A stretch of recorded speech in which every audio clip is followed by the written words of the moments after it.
Welcome to PostBuilder Lesson 2. In this lesson, we will start PostBuilder and create and test a 3-axis postprocessor. Hi, my name is Jim Wright. Let's begin the lesson. So in our lesson plan, we will start PostBuilder, create a 3-axis postprocessor using PostBuilder. We will test that postprocessor. Then we will make a modification to the order of the G-codes and make a modification to the G-code output. So how do you start PostBuilder?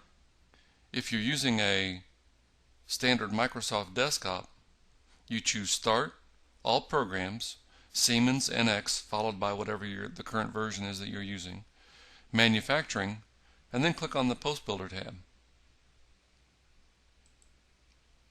Okay, let's get started. This is the PostBuilder dialog before a post has been opened or created. I want to take a look at a couple of options that are actually on the dialog before we begin. Under Options, I have several things that I can turn on or off. One is Validate Custom Commands. This allows me to check for unknown commands, unknown blocks, unknown addresses.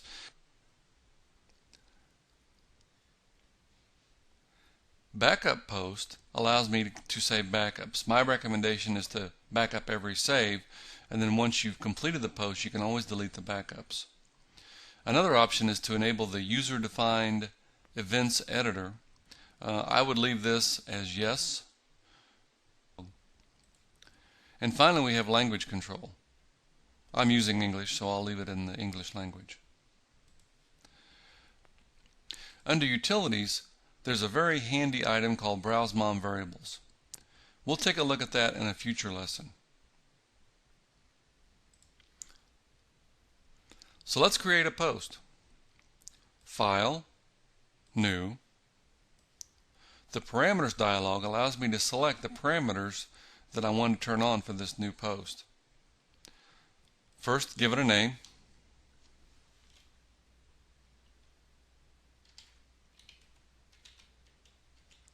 I'll call this my first 3-axis machining post. I can identify a description. This happens to be a good description for me, so I'll leave it like it is. This is a main post. What that means is this is the only post that I'm using for this postprocessor unit.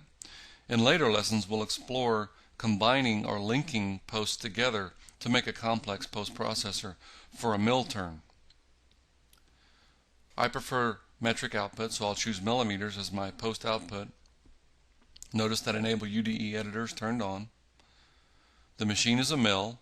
I have several options here: 3-axis, 3-axis mill turn, 4-axis with either a rotary table or a rotary head, and then 5-axis of 3 different varieties. I'll choose 3-axis. Finally, I can choose the control.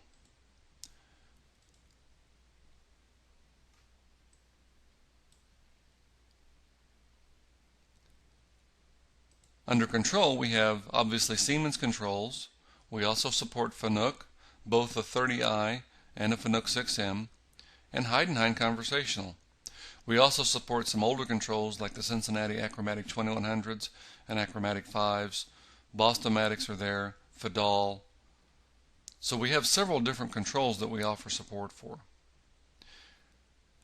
I'll choose a FNUC 6M post because that is a very generic G-code post, and that allows me to do some modifications later on when we get into some of the TCL language lessons.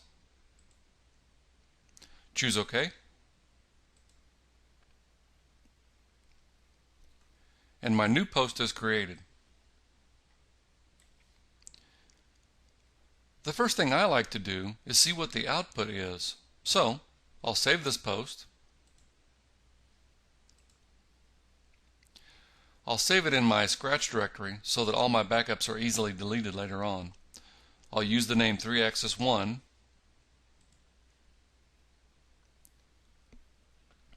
Now I want to test my post. I do that by calling up a session of NX or CAM Express. I already have a file with some NC toolpaths already on it. So I want to post-process those. To save time, I'll choose one operation and post-process it. This operation roughs out the area of the top of this mold insert. I'll post-process it all by itself. Post-process. This is a list of installed post-processors. I don't have my post on the list yet, so I'll choose Browse for a post-processor.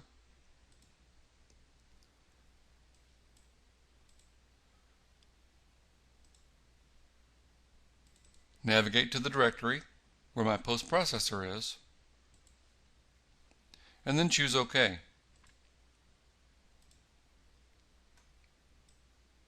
Here's my first posted output.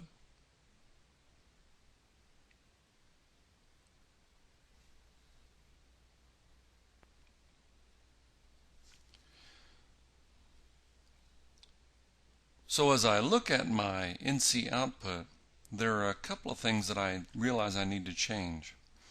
The first is this G71 code. The G71 code is actually a toggle for a machine tool to run from either inch or metric. G71 is the metric code, G70 is the inch code. About half the machines that I've made post-processors for use G70, G71. The other half use G20, G21, and that's the case for my machine. It actually uses a G20, G21, so I need to change that G code. The other thing I see is that I would like to have the absolute code, which is this one right here, G90. I would like to have that placed at the beginning of the line rather than being in third position. Absolute mode code means that the machine is always running from a pre-programmed position or a machine 000 position. Program 0 we sometimes call it. The other alternative to absolute mode is incremental mode. In incremental mode, all the positions are measured from the current position that the machine tool is in. So big difference between absolute and incremental mode. So I want to have G90 first, and then I want to follow that up with G21, not G71. So let's make those changes. I'll close this output, minimize the CAM Express dialog, and now I'll return to my post builder. As I look at this post builder dialog, there are 5 major tabs across the top here. There's the Machine Tool tab, the Program and Toolpath tab, NC Data Definitions, Output Settings, and Virtual NC Controllers. We will explore all of these tabs. I'll start off with the Machine Tool tab. The Machine Tool tab allows you to put in basic parameters about the machine tool. For example, what are the linear axis travel limits in X, Y, and Z?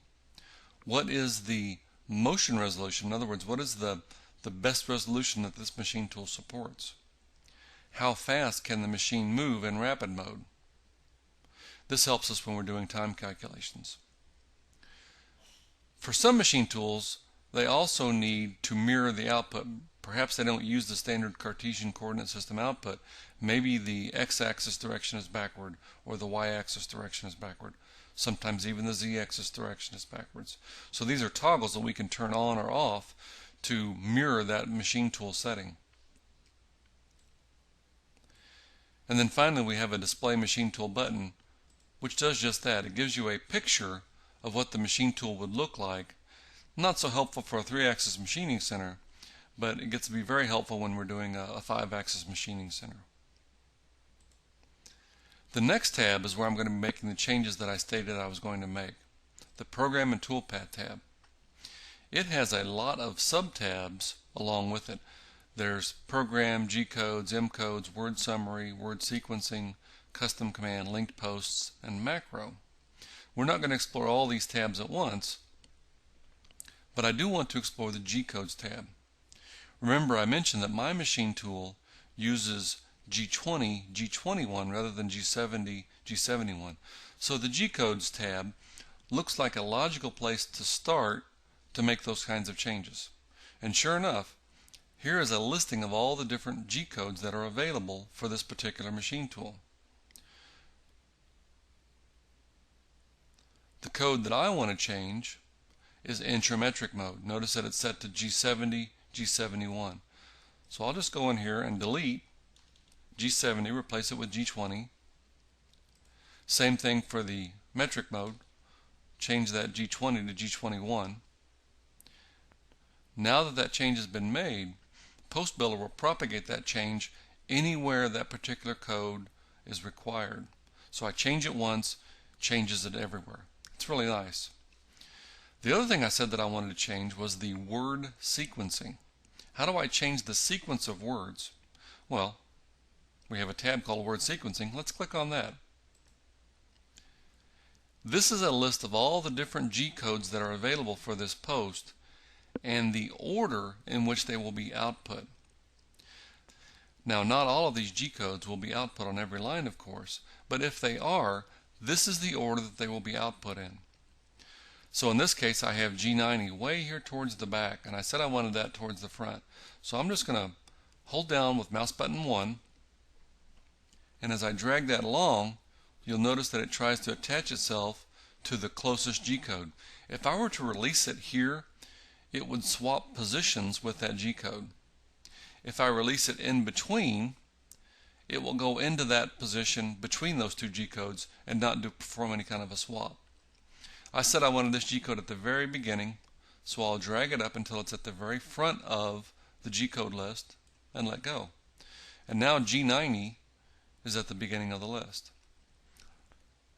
The G code that I would like to have second is G20, G21, and that happens to be the last G code on the list. So I come over here, grab it, move it up, and release it in the second position. Notice that as I move it over, it says this is other G codes, G20, G21 is already listed. So that change has already been propagated. So now I've got G90, G21, and then followed by the other G codes. Now you'll notice that some of these G codes are pink, I guess that's the color, and then others are blue. So what is the difference? Well, in this case, pink means it will be output, blue means it's suppressed. So if I have a G code, or really any word that I don't ever want to see in my post, I can simply click on it, and that G code or that word address will be permanently suppressed, never output. Okay, so we made those two changes. Let's check our output again. Save this file.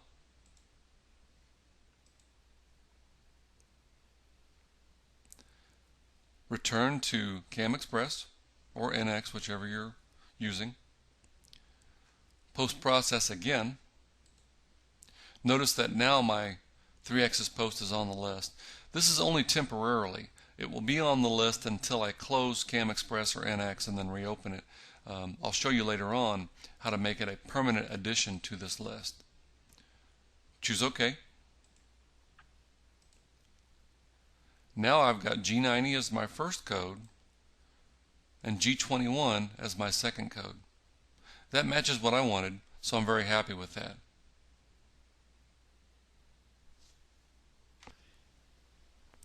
So to summarize this lesson, you learned how to start the postbuilder product. You learned how to create a 3-axis post processor using postbuilder. You learned how to test that post processor. Finally, you learned how to modify the G-code order and the G-code output. Some tips. To change G-code values, in postbuilder, go to the Program and Toolpath tab and then click on the G-codes subtab.